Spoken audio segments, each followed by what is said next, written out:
In the years before the Pacific War, America occupied a strange place in the Japanese imagination. It was admired and dismissed at the same time. Japanese newspapers wrote endlessly about American factories, assembly lines, and skyscrapers, presenting the United States as a nation of immense mechanical power. Detroit symbolized productivity, and New York symbolized scale. Yet beneath this respect for industry lay a quiet contempt for what Japan believed America lacked. In schools and military academies, young Japanese men were taught that Americans lived comfortably, but without discipline. They were portrayed as people softened by abundance, obsessed with leisure, entertainment, and individual pleasure. Hollywood films shown in Japan before the war reinforced this belief. Smiling actors, romantic stories, jazz music, and extravagant lifestyles created the image of a wealthy but unserious society. To Japanese observers raised on strict hierarchy and self-denial, this seemed like proof of moral weakness. Military journals of the late 1930s frequently contrasted American life with Japanese values. While Japan praised endurance, obedience, and sacrifice, America was described as chaotic, racially divided, and driven by money rather than honor.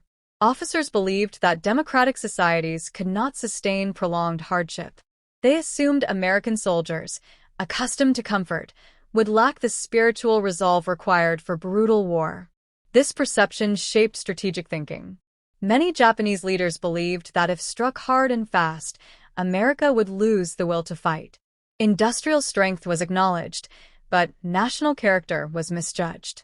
America was seen as a giant with powerful arms, but a fragile mind. By the time war came, this belief had hardened into certainty. It was not ignorance of America's machines that defined Japanese thinking before the war, but confidence that discipline and spirit would ultimately defeat steel and numbers. By the late 1930s, Imperial Japan's view of the world was no longer shaped only by strategy or economics, but by ideology. Central to that ideology was the belief that the Japanese people were spiritually and biologically superior to Western nations, including the United States. This belief was not abstract. It was taught, repeated, and institutionalized. In military training manuals, Japanese soldiers were instructed that their strength came not from weapons alone, but from blood, lineage, and spirit. The concept of Yamato Damashii, the Japanese spirit, was presented as something inherited, not learned. Officers told recruits that no amount of American machinery could overcome a soldier who carried divine ancestry and unquestioned loyalty to the emperor. Americans, by contrast, were described as a mixed and unstable people, weakened by racial diversity and moral confusion. This thinking extended beyond the battlefield. Government publications and school textbooks emphasized Japan's mythical origins, tracing the emperor's line to the sun goddess Amaterasu. Such narratives framed war not as a political conflict, but as a natural struggle between superior and inferior civilizations.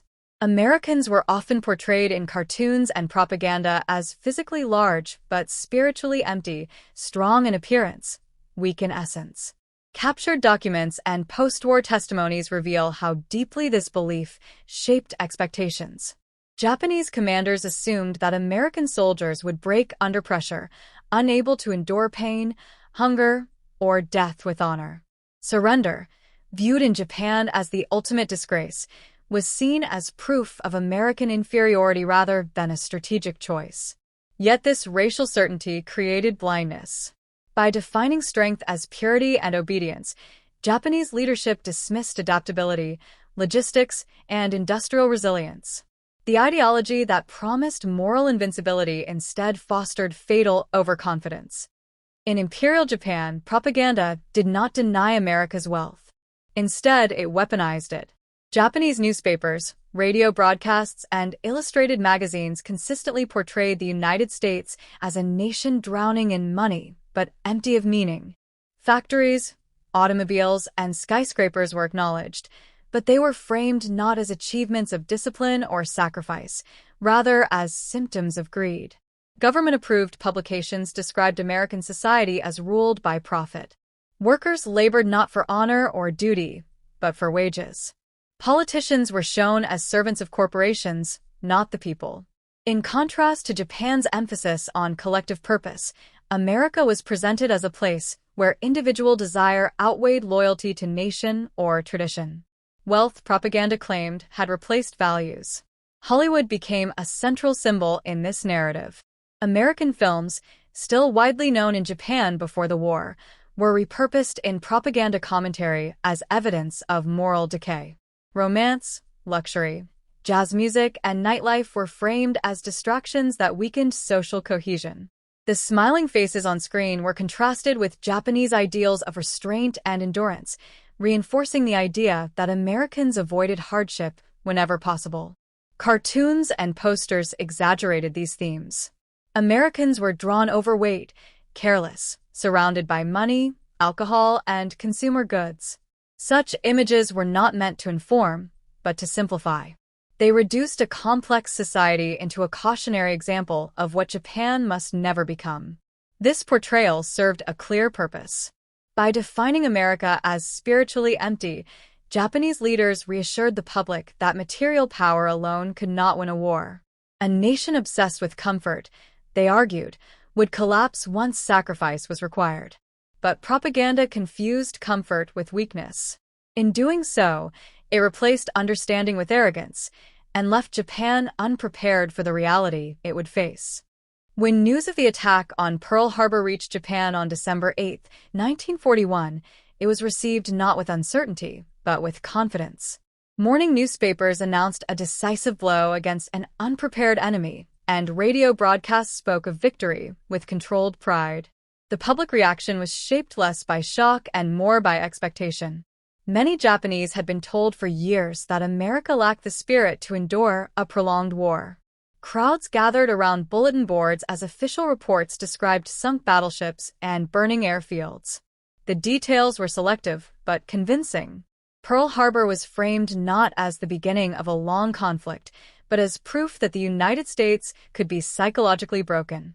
Commentators compared the strike to a single, stunning punch that would force America to negotiate rather than retaliate. This belief was reinforced by early successes across the Pacific. The rapid fall of American and British positions in the Philippines, Guam, and Wake Island seemed to confirm official predictions. Newspapers emphasized speed and inevitability, creating the impression that the Western powers were already retreating. For ordinary citizens, the war appeared carefully planned and nearly complete. Private diaries from the period reveal a similar mood. Teachers, clerks, and factory workers wrote of confidence, even relief, believing Japan had acted decisively to secure its future. Few expected years of hardship. Sacrifice was acknowledged, but it was assumed to be brief. Underlying this optimism was a deep misunderstanding. Americans were judged not by their capacity to recover, but by assumptions about morale. Democracy, Japanese commentators argued, could not sustain humiliation. A society accustomed to peace would seek compromise. The silence from Washington in the days following the attack was misread as weakness. In reality, it was resolve taking shape. Among all the strategic errors made by Imperial Japan, none proved more decisive than its underestimation of America's ability to produce and endure. Japanese planners were not ignorant of American industry, but they misunderstood its scale, flexibility, and speed.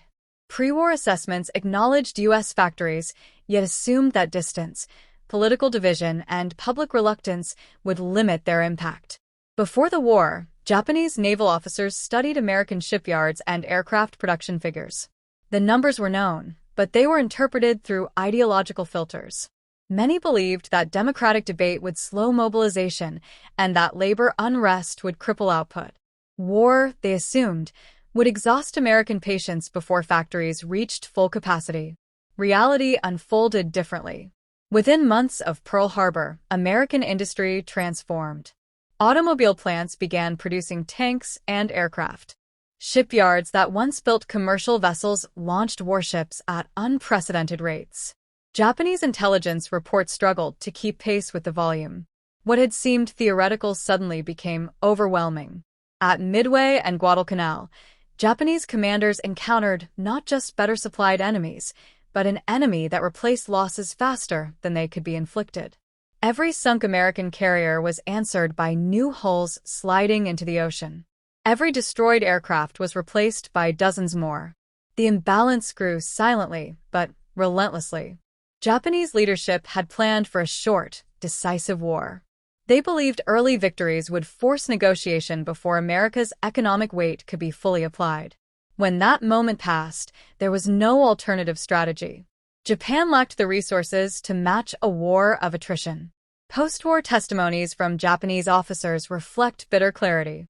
Many admitted they had mistaken industrial capacity for static numbers, not a system capable of exponential growth. The war was not lost in a single. Inside Japan, the war was described in absolute terms. Newspapers spoke of steady progress, heroic advances, and inevitable victory. Casualties were minimized or left unmentioned. Radio broadcasts repeated the language of honor and sacrifice, assuring the public that enemy forces were collapsing under Japanese resolve. For those far from the front, the war appeared controlled and distant. At the front, the picture was different. Soldiers wrote letters that were carefully censored, but private diaries told another story. On islands like Guadalcanal and New Guinea, Japanese troops encountered an enemy that did not behave as expected. American forces withdrew, regrouped, and returned with overwhelming firepower. Bombardments lasted for days. Supplies ran out. Disease spread faster than bullets. Junior officers began to notice contradictions. Official reports claimed successful resistance, yet units were shrinking, positions abandoned, and communication lines severed. Some commanders privately acknowledged that American logistics were unlike anything they had faced. Food, ammunition, and reinforcements arrived with a consistency Japan could not match. Captured letters and post-war interviews reveal quiet doubt. Soldiers questioned why victories announced at home did not match the reality they lived. They spoke of fighting an enemy that learned quickly and adapted its tactics. The myth of American weakness faded not through ideology, but through daily survival. Still, open criticism was impossible. To voice doubt was to risk punishment. Instead, disbelief was absorbed in silence. Many soldiers continued to fight, not because they believed the propaganda, but because retreat or surrender was unthinkable. By the later years of the war, the divide between words and reality had become vast. At the beginning of the war, Japanese soldiers were taught to view American troops as inferior, undisciplined, comfort-loving, and spiritually weak. This belief traveled with them to the battlefield. Yet combat has a way of stripping away assumptions. As encounters multiplied, theory gave way to observation. On islands across the Pacific, Japanese units began to notice patterns that did not fit propaganda. American soldiers returned to the fight after heavy losses. They advanced cautiously but relentlessly, supported by artillery, naval gunfire, and aircraft that seemed to appear on demand. Positions that might have broken other armies were held or retaken within days. Japanese diaries from Guadalcanal and Saipan describe surprise at American resilience. Soldiers noted that enemy troops did not charge recklessly, but adapted their tactics, learning terrain and countering ambushes. Night attacks were met with flares, coordinated fire, and rapid reinforcement. What had been assumed to be softness revealed itself as professionalism. Technology played a central role in changing perceptions. Radios allowed American units to communicate in real time. Medical evacuations saved wounded soldiers who would have died on other fronts, returning them to combat. Even basic equipment, boots, rations, weapons, signaled an army designed to sustain long campaigns. Respect emerged quietly, often unwillingly. Japanese soldiers rarely expressed admiration openly, but their language changed. Americans were no longer dismissed as weak. They were described as persistent, well-supported, and difficult to break. Courage, it became clear, did not always look like reckless sacrifice. This shift in perception was not ideological but practical. It came from watching an enemy endure, adapt, and advance despite losses. By the time such respect had formed, however, the balance of power had already shifted beyond recovery. For much of the war, the Japanese home islands felt distant from the front. Battles were reported from faraway jungles and oceans, while daily life continued under the belief that the homeland was protected. That illusion ended in 1944, when the first B-29 bombers appeared in Japanese skies. The aircraft itself became a symbol of fear. Flying higher and farther than previous bombers, the B-29 seemed untouchable. Early intercept attempts failed, reinforcing a sense of helplessness. Civilians and air defense crews alike realized that traditional defenses were no longer enough. The war had arrived overhead. Night after night, air raid sirens interrupted sleep. Cities darkened, families crowded into shelters, and rumors spread faster than official news. The bombing of Tokyo in March 1945 marked a turning point. Firestorms consumed entire neighborhoods in hours. Survivors later described a sky glowing red, air so hot it burned the lungs. The scale was beyond comprehension. For soldiers stationed at home, morale eroded. They had trained for invasion, not destruction from above. Diaries and post-war interviews reveal a growing sense of dread, not only of death, but of inevitability. The bombers returned regardless of sacrifice or endurance. No amount of spirit could stop them. Propaganda tried to reframe the attacks as proof of American cruelty, but fear proved resistant to slogans. Each raid exposed the limits of resistance. Factories were destroyed, transportation collapsed, and families were scattered or killed. The B-29 campaign did more than destroy cities. It dismantled the belief that Japan could control the terms of the war. By dominating the skies, America imposed a constant psychological pressure that no battlefield victory could relieve. The enemy was no longer somewhere beyond the horizon. It was above, unstoppable, and returning. As the war moved toward its final months, the certainty that had once defined Japanese thinking began to fracture. Years of hardship, loss, and destruction made earlier claims of moral and racial superiority increasingly difficult to sustain. America, once dismissed as weak in spirit, now appeared relentless and methodical. The shift did not happen overnight. It unfolded quietly in bomb shelters, military hospitals, and ruined neighborhoods. Civilians noticed that American attacks grew more precise and more overwhelming, not desperate. Soldiers returning from the front spoke less of victory and more of endurance, often the enemy's endurance, not their own. By 1945, shortages had become severe. Food was rationed, cities lay in ashes, and transportation barely functioned. Yet American forces continued to advance, replacing losses with ease. This imbalance forced uncomfortable questions. If America was spiritually hollow, how could it sustain such pressure? If it lacked resolve, why did it not slow down? Private writings reveal a painful reassessment. The idea that Japan possessed an innate superiority gave way to recognition of systemic strength, organization, production, coordination. America's power no longer looked accidental or immoral. It looked deliberate. Propaganda remained rigid, but belief eroded. People learned to separate slogans from experience. The enemy was no longer imagined as decadent or fragile, but as disciplined in a different way, motivated by efficiency rather than sacrifice. By the time defeat became unavoidable, the myth had already collapsed internally. What remained was not hatred, but exhaustion and clarity. The war had exposed the danger of believing that identity alone could overcome reality. Superiority, once assumed, had been tested and found insufficient. After Japan's surrender in August 1945, the reality of American strength became undeniable. The shock of defeat forced not only political and military reckoning, but also a profound cultural and psychological reassessment. For decades, Americans had been portrayed as spiritually weak, morally decadent, and incapable of sustained struggle.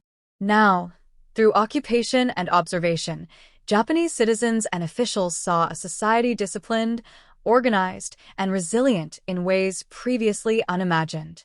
In the cities of occupied Japan, American systems, administration, logistics, public health, and education were implemented with methodical precision. Civilians marveled at the efficiency of food distribution, the restoration of transport networks, and the rebuilding of institutions. Military leaders who had once scorned American soldiers now studied their tactics, communications, and training methods. Former propaganda was replaced by a practical interest in understanding the mechanisms behind America's power. Japanese business leaders and engineers began to adopt American technologies and organizational models. Factories were rebuilt using principles of mass production and quality control observed from the occupiers. Schools introduced lessons in civics and science modeled after American curricula. Even daily life, hygiene, urban planning, and public services was gradually shaped by American influence. This process was not passive imitation, it was a deliberate reorientation. The enemy, once dismissed as inferior, became a template for modernization. Former officers noted in memoirs that American persistence, coordination, and industrial capacity had been underestimated at tremendous cost. Respect, once unthinkable, replaced contempt. By the early 1950s, Japan had begun a transformation rooted in this reassessment. The nation that had glorified its own superiority now incorporated lessons from the defeated adversary.